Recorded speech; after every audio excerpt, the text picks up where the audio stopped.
नमस्कार, ये आकाशवाणी है। अभी आप सानू शर्मा से समाचार सुनेंगे।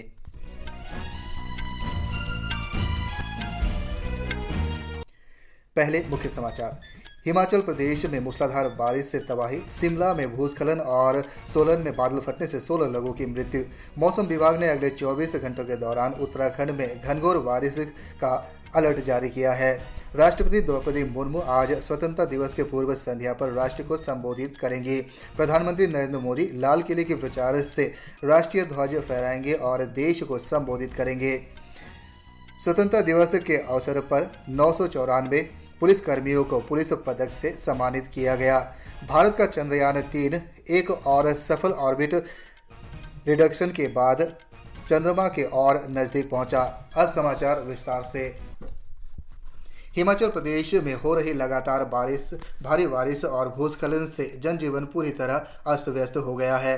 भारी बारिश और भूस्खलन से कई राष्ट्रीय राजमार्ग सहित अन्य संपर्क सड़क भी अवरुद्ध हुए हैं।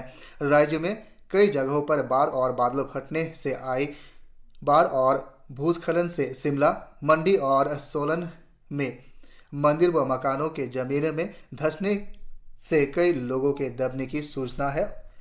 शिमला के समरहिल का शिव बावड़ी मंदिर भूस्खलन की चपेट में आ गया है। इस घटना में 20 से 25 लोगों के दबने का समाचार है। प्रशासन द्वारा राहत और बचाव कार्य जारी है। 9 लोगों के शव निकाले गए हैं। मुख्यमंत्री सुखविंदर सिंह सुक्खू ने घटनास्थल का दौरा कर राहत और बचाव कार्य का जायजा किया। वहीं सोलन के ममलीग क्षेत्र में बादल फटने से आई बाढ़ में 2 मकान के जमीन में धंस जाने से 2 परिवार के लोग दब गए थे, जिनमें से 5 को सुरक्षित निकाल लिया गया है, जबकि 7 की मृत्यु हो गई है और 3 के दबे होने की आशंका है।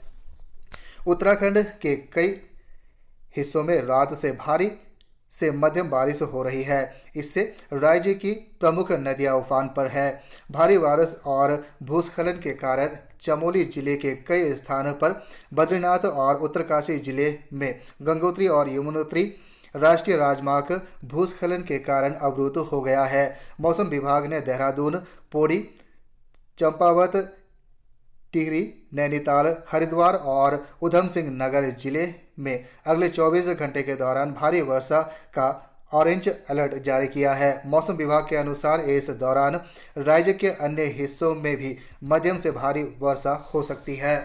मौसम विभाग की चेतावनी को देखते हुए देहरादून, हरिद्वार और चंपावत के जिला प्रशासन ने आज सभी आंगनबाड़ी केंद्रों और 12वीं कक्षा तक के सरकारी और निजी स्कूलों को बंद रखने का फैसला किया है। प्रवर्तन निदेशालय ने झारखंड के मुख्यमंत्री हेमंत सोरेन को सेना भूमि घोटाला मामले में पूछताछ के लिए बुलाया है। मुख्यमंत्री सोरेन को अब तक 2 अलग अलग मामलों में निदेशालय ने 2 बार तलब किया है। इससे पहले निदेशालय ने पिछले वर्ष 2 नवंबर और 18 नवंबर को अवैध खनन मामले में श्री सोरेन को 10 घंटे तक पूछताछ की थी।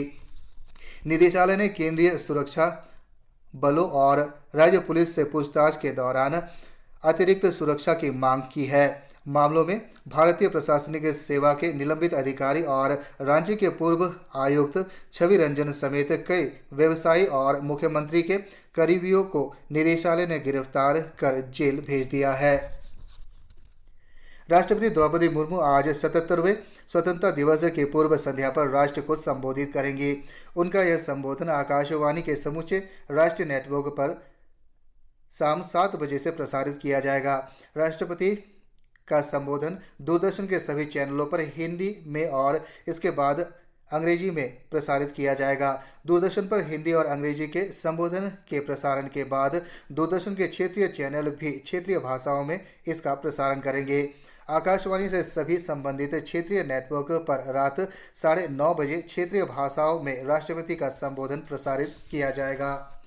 प्रधानमंत्री नरेंद्र मोदी 15 अगस्त को दिल्ली के लाल किले के प्राचीर से 77वें स्वतंत्रता दिवस पर राष्ट्र को संबोधित करेंगे और राष्ट्रीय ध्वज फहराएंगे।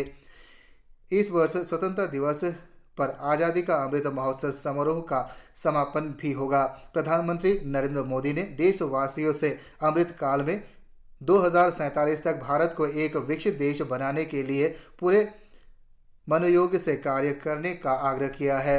लाल किले पर कल प्रधानमंत्री गार्ड ऑफ ऑनर का निरीक्षण करेंगे। गार्ड ऑफ ऑनर का निरीक्षण करने के बाद प्रधानमंत्री लाल किले की प्राचीर से आगे बढ़ेंगे, जहां उनका स्वागत रक्षा मंत्री श्री राजनाथ सिंह, रक्षा राज्य मंत्री श्री अजय भट्ट, प्रमुख रक्षा अध्यक्ष जनरल अनिल चौहान, सेना प्रमुख जनरल मनोज पांडे, नौसेना प्रमुख एडमिरल आर हरिकुमार और वायुसेना प्रमुख air chief marshal BR Chaudhary करेंगे।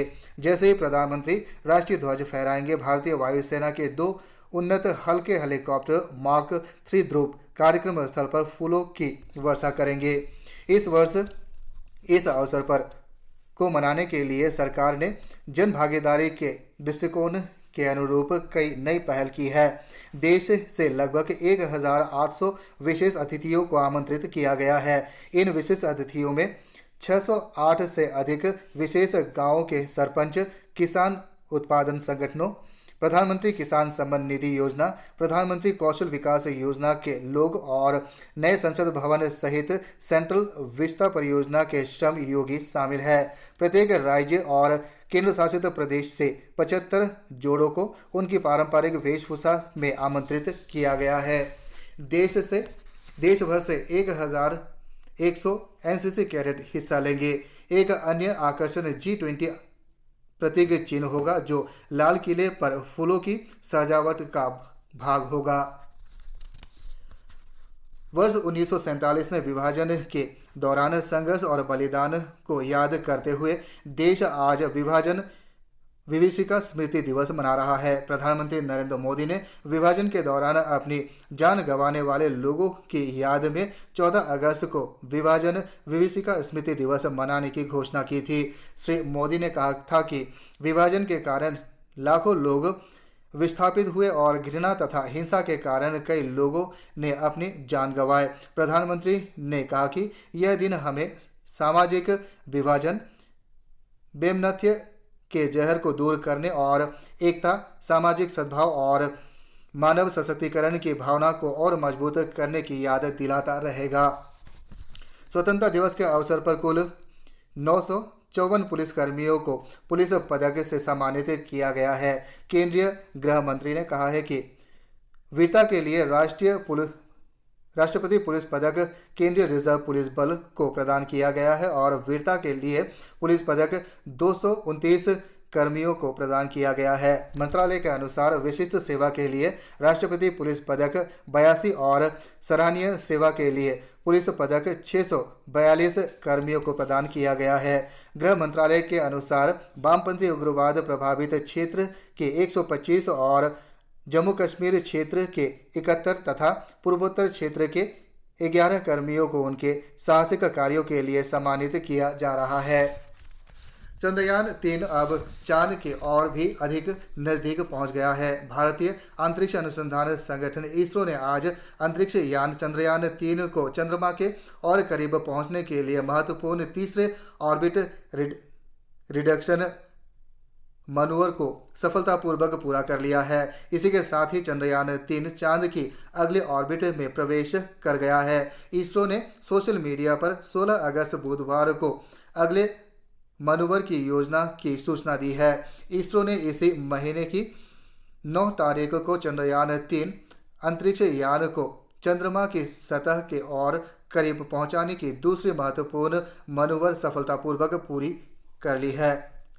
चंद्रयान 3 को पिछले महीने की 14 जुलाई को प्रक्षेपित किया गया था।